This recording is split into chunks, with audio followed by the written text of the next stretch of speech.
बिस्मिल्लाहिर्रहमानिर्रहीम। बशीर अहमद शेख हूँ, 9th class का उर्दू। आज का सबक का मौजू है, मैं एक शेर था पूछ। कृष्ण चंद्र ने ये लिखा है, इसने एक नावल तहरीर किया है जिसका नाम है मिट्टी के सना।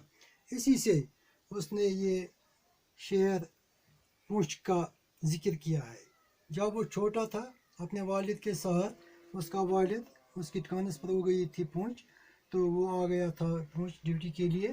कृष्ण चंद्र उसी के साथ आया था। ये उसके बाप का बड़ा बेटा था। उसके 3 बेटे थे, इनमें से कृष्ण चंद्र भी एक था जो बड़ा था। उन दिनों वो बाप के साथ पूछ आ गया था और उसने पूछ में अपनी ज़िंदगी गुजारी। पूछ का जिक्र करते हुए वो कहता है कि ये बहुत ही खूबसूरत शेर है और इसका मवाजना उसको इसने तशबीह दे दी है रूम के साथ। रूम भी एक खूबसूरत शेर है और ये पूंछ भी उसी तरह खूबसूरत है जिस तरह रूम है।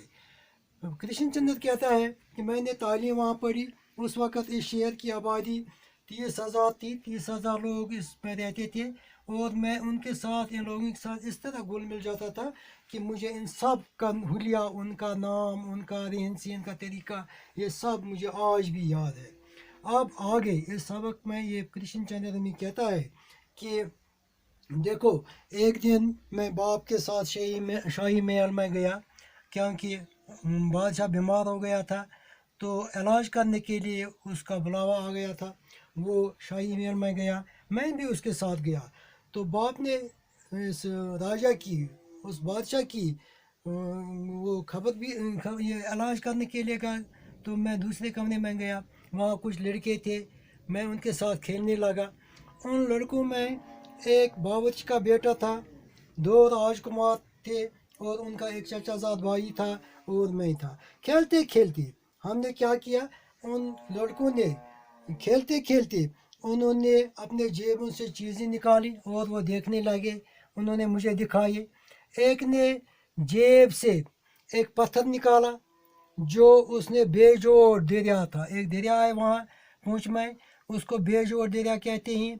उसके संगम पर, ये संगम उस जगह को कहते हैं जहाँ 2 दरिया आपस में मिलते हैं, तो उसके संगम पर ये पूंछ आबाद है। उसने उसी दरिया से पत्थर लाए थे। इन पत्थरों को उसने दिखाया जो बहुत ही खूबसूरत थे, उसने मुझे दिखाया। दूसरे लड़के ने भी अपनी चीज़ें दिखाई। राजकुमार ने, जो राजकुमार था, उसने अपने जेब से एक घड़ी निकाली। वो घड़ी गाती थी, गाने वाली घड़ी थी, उसने वो निकाले। तो आप उन्होंने मुझे कहा कि आप डॉक्टर का बेटा है, आपके पास क्या है दिखाने के लिए।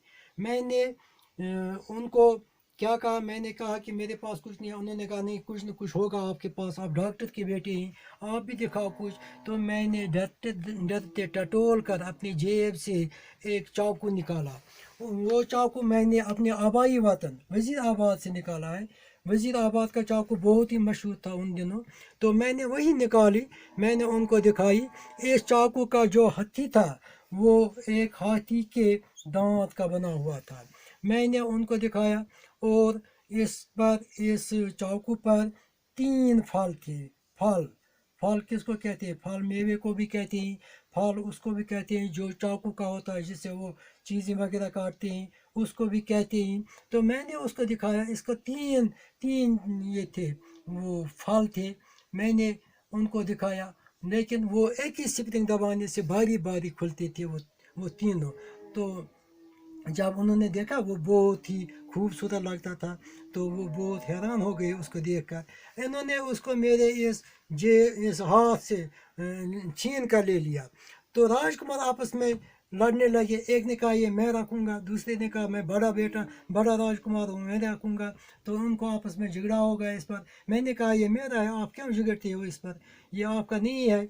तो वो सब मुझ पर कूद पड़े, उन्होंने मुझे पकड़ लिया, उन्होंने मुझे उस पर लड़ाई की मेरे साथ। तो उन्होंने अपने जेब में रखा, मैंने कहा नहीं ये मेरा है। तो झगड़ा हो गया इनके साथ, उन्होंने मुझे पकड़ा और मुझे मेरी पिटाई की इन राजकुमारों ने। तो मैं रोने लगा, मैं ज़ोर ज़ोर से रोने लगा। میرے باپ جو دوسرے کمرے میں تھا اس نے میرا رونا سنا تو وہ آ گیا.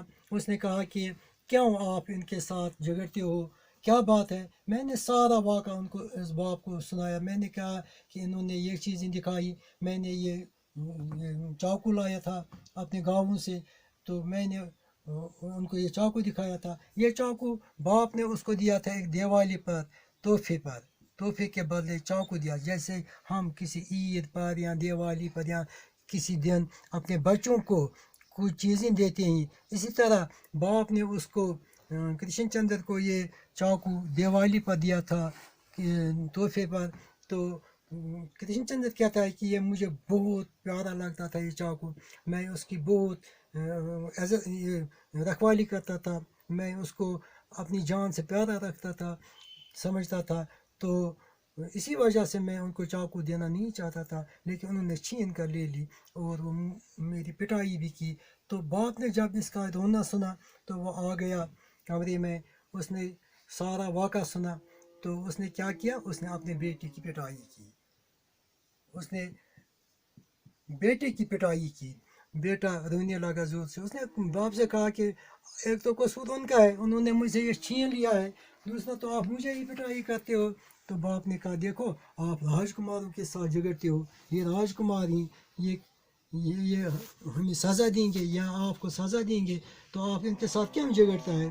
تو کرشن چندر کہتا ہے میں نے پھر وہ چاقو مجھے واپس نہیں ملا, انہوں نے مجھے نہیں دیا, اس کے بدلے مجھے پٹائی کی گئی. تو بعد میں مجھے معلوم ہوا, بعد میں مجھے یہ سمجھ آ گیا کہ یہ جاگیردارہ نظام ایسا ہی ہوتا ہے, اس میں جو کمزور ہوتا ہے اسی کو سزا ملتا ہے, جو طاقتور ہوتا ہے زور آور ہوتا ہے اس کو سزا نہیں ملتا. لیکن یہ مجھے بعد میں ملا, بعد میں اس کا احساس ہوا.